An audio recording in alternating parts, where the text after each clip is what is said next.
నేను కూడా ఆ రామయ్యకి స్వాగతం పలుకుతాను దీపం వెలిగించి.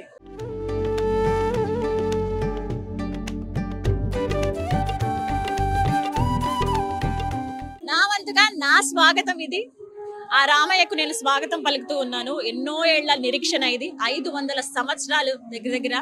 అలాగే ఎంతమంది బలిదానాలు, ఎంతమంది త్యాగాలు. ఇవాళ మనం ఎంత సంబరంగా జరుపుకుంటున్నాం అంటే వాళ్ళ కృషి అనే చెప్పుకోవాలి. ఎంతో మంది వాళ్ళ కళ ఇది, ఎప్పుడెప్పుడు చూస్తామని. కొంతమంది చూడలేని వాళ్ళు చూడలేని స్థితిలో ఉండిపోయారు.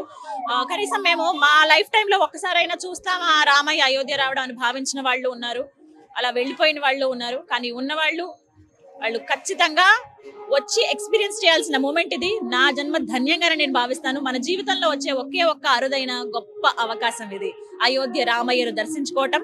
మరీ ముఖ్యంగా ఆయన అయోధ్య వస్తున్నప్పుడు స్వాగతం పలిగే దిశగా నేను ఇక్కడ ఉండడం అనేది ఇంకా సంతోషంగా భావిస్తున్నాను.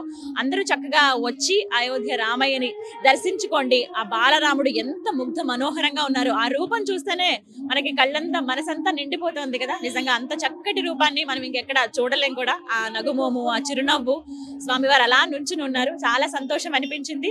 అవంతిగా ఈ దీపారాధన స్వామికే చెందాలి. జై శ్రీరామ్.